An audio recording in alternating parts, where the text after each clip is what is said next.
Hello everyone, welcome to one online study point. दोस्तों, आज की इस वीडियो में हम फ्यूचर परफेक्ट कंटिन्यूअस टेंस के विषय में समझाएंगे। जितने भी महत्वपूर्ण रूल्स इस टेंस से संबंधित है, वाक्यों का अंग्रेजी अनुवाद का नियम हिंदी में या इंग्लिश में, वो सभी बड़े ही बारीकी से समझाया जाएगा। आप वीडियो को अंत तक जरूर देखिए, स्किप न कीजिए, ताकि आपको हर एक रूल की पूर्ण रूप से जानकारी मिल पाए। यदि आप हमारे चैनल पर नहीं हैं तो आप चैनल को सब्सक्राइब जरूर कर लीजिए, ताकि आने वाली हर एक वीडियो का नोटिफिकेशन आपको समय से मिल जाए। तो आइए स्टार्ट करते हैं। सबसे पहले जान लेते हैं कि इसकी टेंस की पहचान क्या है। इस टेंस के हिंदी वाक्यों की मुख्य क्रिया के अंत में रहा होगा, रही होगी, रहे होंगे, रहा होगा, रही होंगी जैसे शब्द समूह आते हैं। अब आप सोच रहे होंगे कि फ्यूचर कंटिन्यूअस टेंस में भी तो रहा होगा, रही होगी आते हैं, लेकिन समझिए, उस टेंस में भी काम के जारी रहने का पता चलता है और इस टेंस में भी काम के जारी रहने का पता चलता है, लेकिन दोनों में अंतर क्या है। फ्यूचर परफेक्ट टेंस में काम के जारी रहने का जो समय है वो दिया नहीं होता है कि कब से जारी काम है, लेकिन इस टेंस में जो है किसी भी कार्य या घटना के भविष्य में जारी रहने का जो समय है वो भी दिया होता है। ये मेन इस टेंस की पहचान है। इस टेंस में भविष्य में किसी कार्य या घटना के जारी होते रहने का पता चलता है और साथ ही काम के जारी रहने के समय का भी वर्णन होता है। ये इस टेंस की हिंदी में पहचान है। अब जो है मैं एग्जाम्पल दे दूँ इसके आपके दो। जैसे यहाँ कहा, यह सालों से यहाँ रह रहा है या वर्षों से यहाँ रह रहा होगा, रह रहा है नहीं, रह रहा होगा। वे आदमी 10 घंटों से आपका इंतज़ार कर रहे होंगे। वह आपके लिए यहाँ 2 दिन से खड़ा रहा होगा। इस टाइप से तो यहाँ जो समय दिया हुआ होता है और रहा होगा, रही होगी मुख्य क्रिया के अंत में है, तो ये हमारा फ्यूचर परफेक्ट कंटिन्यूअस टेंस में है। तो आइए बात करते हैं इस वाक्य का अंग्रेजी अनुवाद का नियम क्या है। आपको नोट रखना है, यदि वाक्य जो है चाहे पॉजिटिव हो या नेगेटिव हो या इंटरोगेटिव हो, इस टेंस की जो मेन वर्ब के साथ जो हेल्पिंग वर्ब प्रयोग होते हैं वे है विल हैव बीन और शैल हैव बीन, यानी विल हैव बीन और shall have been. I we के साथ तो शैल हैव बीन और बाकी सभी कर्ताओं के साथ विल हैव बीन। ठीक है, लेकिन एक परिस्थिति ऐसी भी होती है जैसे जहाँ धमकी का भाव प्रयोग, दृढ़ संकल्प का भाव हो वाक्य में, तो वहाँ पे चेंज हो जाता है, आई वी के साथ विल हैव बीन और बाकी के साथ शैल हैव बीन हो जाता है, अगर ये सेंस हो। तो सबसे पहले आइए हम बात करते हैं कि पॉजिटिव या अफर्मेटिव सेंटेंस का अंग्रेजी अनुवाद का नियम क्या है। सबसे पहले सब्जेक्ट आएगा, सब्जेक्ट के अनुसार ही विल हैव बीन या शैल हैव बीन आएगा। ये विल हैव बीन या शैल हैव बीन एक हेल्पिंग वर्ब की तरह काम करेंगे। नेक्स्ट प्रेजेंट पार्टिसिपल फॉर्म आएगी, यानी मैन वर्ब की इंग फॉर्म आएगी, फर्स्ट फॉर्म में आएंगी। फिर इसके बाद ऑब्जेक्ट, ऑब्जेक्ट के बाद कॉम्प्लीमेंट और उसके बाद में सिंस या फॉर यदि जरूरत हो, और उसके बाद में टाइम। ये पॉजिटिव सेंटेंस की स्ट्रक्चर रहेगी। आइए इसका एग्जांपल देख लेते हैं। जैसे यहाँ का 3 बजे तक वे 4 घंटे से अध्ययन कर रहे होंगे। 3 बजे तक, अब यहाँ 3 बजे तक कहा है, 3 बजे तक की तो स्टार्टिंग में है बाई 3 o'clock, क्या कहेंगे, बाई 3 o'clock, 3 बजे तक यहाँ ये लिखा हुआ है। 3 बजे तक वे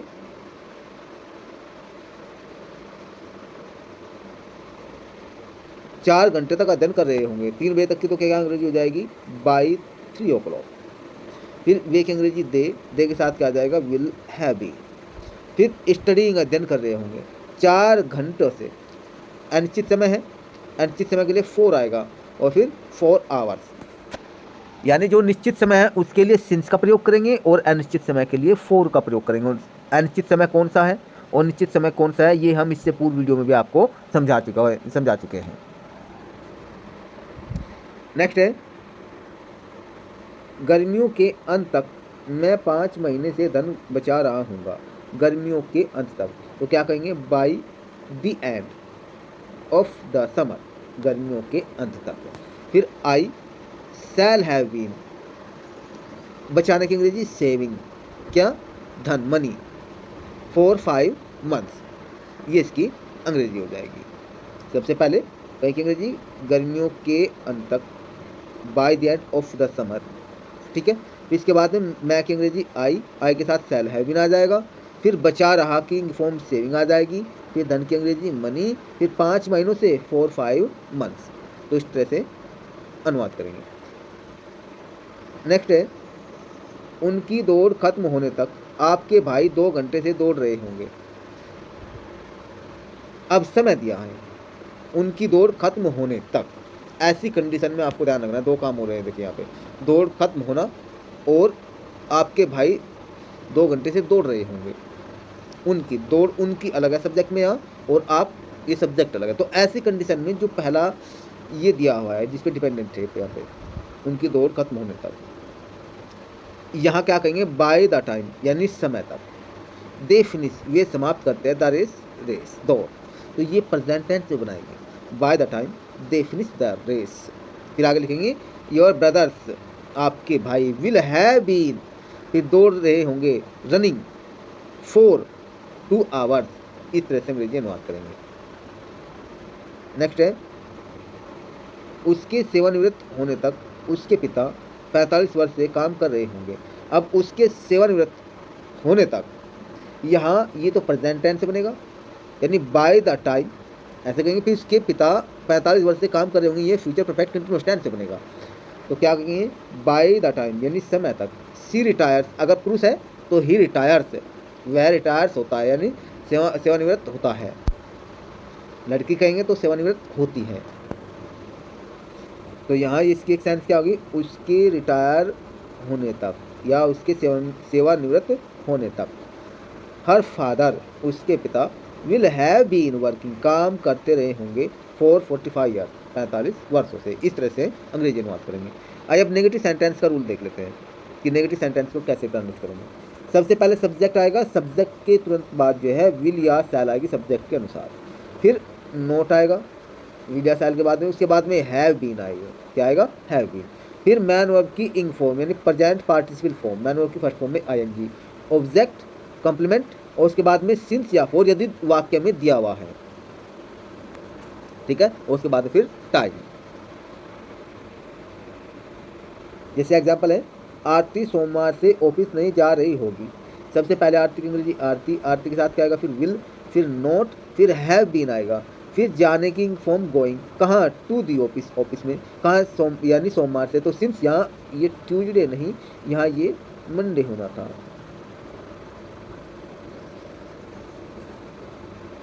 मंडे, ठीक है, तो ये हो जाएगा। नेक्स्ट है वह लड़का अपने साथियों के साथ महीनों से काम नहीं करता रहा होगा। अब वह लड़का की अंग्रेजी क्या हो जाएगी, डेट बॉय, फिर विल आ जाएगा, फिर नहीं की अंग्रेजी नोट, हैव बीन, फिर काम कर रहा किंग फॉर्म वर्किंग, किन के साथ, अपने साथियों, विद हिज फ्रेंड्स कह सकते हैं आप, या विद हिज टीममेट्स कह सकते हैं, टीम के साथ काम है, टीममेट्स कहा, फिर महीनों से 4 मंथ्स, ये इसकी ट्रांसलेशन हो जाएगी। नेक्स्ट है हम 3 दिनों से बगीचे की सफाई नहीं कर रहे होंगे।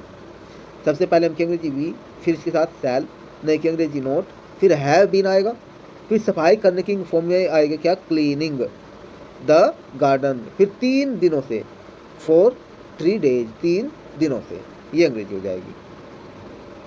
नेक्स्ट है वे साल भर से यहाँ नहीं रह रहे होंगे। वे की अंग्रेजी दे, फिर विल, इसके बाद नहीं की अंग्रेजी नोट, हैव बीन, फिर रहने की फॉर्म में लगाएंगे यहाँ पे लिविंग हियर, साल भर से, 4 होल ईयर यानी पूरे साल से, ये कहेंगे। अब नेक्स्ट टाइप के सेंटेंस है इंटरोगेटिव सेंटेंसेस। इंटरोगेटिव सेंटेंसेस में सबसे पहले टैग टाइप के, कौन से टाइप के, टैग टाइप के। अब इन्हें यस और नो टाइप भी कहा जाता है, जिनके स्टार्टिंग में क्वेश्चन वर्ड क्या दिया होता है, क्या वे 2 घंटे से काम करते रहेंगे, क्या वे अपना पार्ट 3 दिन से नहीं लिखते रहे होंगे, इस टाइप से। तो इनका आंसर है तो हाँ में दिया जाएगा या ना में दिया जाएगा। इनका अंग्रेजी अनुवाद का नियम क्या है, सबसे पहले सब्जेक्ट के अनुसार जो है विल और शैल लगेगा, फिर सब्जेक्ट, इसके बाद में हैव, फिर बीन, फिर प्रेजेंट पार्टिसिपल की प्रेजेंट पार्टिसिपल फॉर्म लगेगी, किसकी, मैन वर्ब की फर्स्ट फॉर्म में आईएनजी कह सकते हैं जिसे आप, प्लस ऑब्जेक्ट, फिर कॉम्प्लीमेंट, उसके बाद में सिंस या फॉर या टाइम, और प्लस में टाइम यदि दिया हुआ है, और बाद में क्वेश्चन मार्क। एग्जाम्पल है जैसे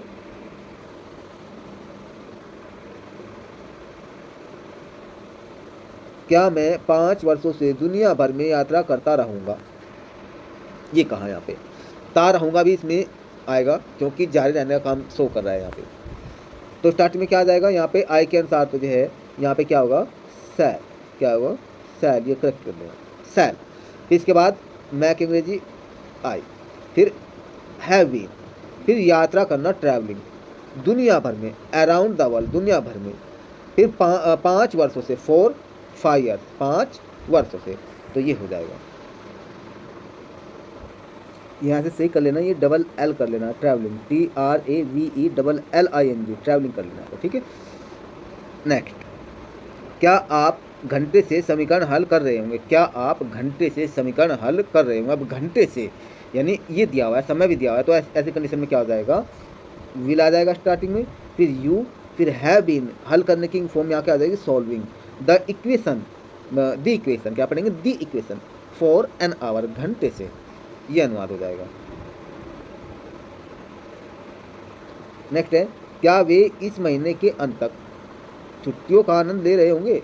स्टार्टिंग में क्या की अंग्रेजी आ जाएगी, विल, फिर वे की अंग्रेजी दे, फिर हैव बीन आ जाएगा, आनंद लेने की फॉर्म में क्या आ जाएगी, एंजॉइंग द हॉलीडेज, छुट्टियों का, by the end of this month, by the end of this month, ये कहेंगे। नेक्स्ट है नेगेटिव इंट्रोगेटिव सेंटेंसेस, यानी वाक्य प्रश्नवाचक भी हो और नकारात्मक भी हो, तब ऐसी कंडीशन में नोट कहाँ लगेगा, ये जान लीजिए। सबसे पहले तो विल या शैल आएगा, ठीक है। लेकिन अगर टैग टाइप का न होकर के WH टाइप का है, तो आपको ध्यान रखना है कि सबसे पहले फिर WH टाइप में जो what, where, why, how, when, which, सबसे पहले जो भी सेंटेंस में क्वेश्चन वर्ड दिया होगा वो स्टार्टिंग में आएगा, क्यों W, ठीक है, ये भी आपको ध्यान रखना है। फिर इसके बाद में विल या शैल आएगी, इसके बाद में सब्जेक्ट, और सब्जेक्ट के बाद में नोट आएगा, फिर हैव बीन आएगा, मैन वर्ब की फर्स्ट फॉर्म में ING, ऑब्जेक्ट, कॉम्प्लीमेंट, और उसके बाद में सिंस या फॉर और टाइम, और बाद में क्वेश्चन मार्क, ये स्ट्रक्चर रहेगी। तो आइए इसके एग्जांपल देख लेते हैं। मैं रविवार से अपनी परीक्षा के लिए कठिन अध्ययन क्यों नहीं कर रहा हूँगा, जैसे ये आ गया, मैं रविवार से अपनी परीक्षा के लिए कठिन अध्ययन क्यों नहीं कर रहा हूँ। अब यहाँ बीच में क्वेश्चन वर्ड आ गया क्यों, तो सबसे पहले इस क्वेश्चन वर्ड क्यों की अंग्रेजी आ जाएगी वाई, क्या आ जाएगी, वाई। फिर मैं की अंग्रेजी आई होती है, इसके साथ क्या आ जाएगा, सेल, वाई सेल आई। फिर नहीं की अंग्रेजी नोट, फिर हैव बीन, फिर अध्ययन करना, स्टडी माने होता है अध्ययन करना, पर इसकी फॉर्म हो जाएगी स्टडीइंग हार्ड, कठिन अध्ययन करना। फिर अपनी परीक्षा के लिए, अपनी परीक्षा के लिए क्या आ जाए, for my exam, for my exam, since Sunday, since Sunday, यानी रविवार से, क्या मैं रविवार से अपनी परीक्षा के लिए कठिन अध्ययन नहीं कर रहा हूँगा, ये नहीं, गलत हो गया, मैं रविवार से अपनी परीक्षा के लिए कठिन अध्ययन क्यों नहीं कर रहा हूँगा, ये अनुवाद हो गया इसका, ठीक है। नेक्स्ट है, क्या हम 2 सप्ताह से काम पर जा नहीं रहे होंगे, या आप ये भी पढ़ सकते हैं, क्या हम 2 सप्ताह से काम पर नहीं जा रहे होंगे, क्या हम 2 सप्ताह से काम पर, यहाँ नहीं आता, नहीं जा रहे होंगे, तब ऐसे लिखते हैं, ठीक है, ये आपसे कर लेना। तो क्या कहेंगे, स्टार्टिंग में क्या के अनुसार क्या आ जाएगा, सेल, फिर हम की अंग्रेजी वी, फिर नॉट, फिर हैव बीन, फिर गोइंग टू वर्क, काम पर यानी काम करने, 2 सप्ताह से, फॉर 2 वीक्स, और बाद में क्वेश्चन मार्क। नेक्स्ट है, वह 4 घंटे से खरीदारी नहीं क्यों कर रही होगी, आपसे क्या पढ़ सकते हैं दूसरा, जो सब सही तो ये, वह 4 घंटे से खरीदारी क्यों, ये क्यों यहाँ आना था, क्यों नहीं कर रही होगी, ये सही लिख लेना चाहिए। तो इसका आंसर ट्रांसलेशन क्या होगा, सबसे पहले क्यों की अंग्रेजी क्या हो जाएगी, वाई, फिर आ जाएगा विल, फिर वह की अंग्रेजी सी, फिर नॉट, हैव बीन, फिर खरीदारी करना शॉपिंग, और उसके बाद में 4 घंटों से के लिए क्या आ जाएगी, 4 आवर्स। तो ये कुछ एग्जाम्पल्स हुए, आशा करते हैं आपको वीडियो अच्छी लगी होगी। आप वीडियो को लाइक करना ना भूलें। फिर मिलते हैं नए वीडियो में कंटेंट के साथ। जय हिंद।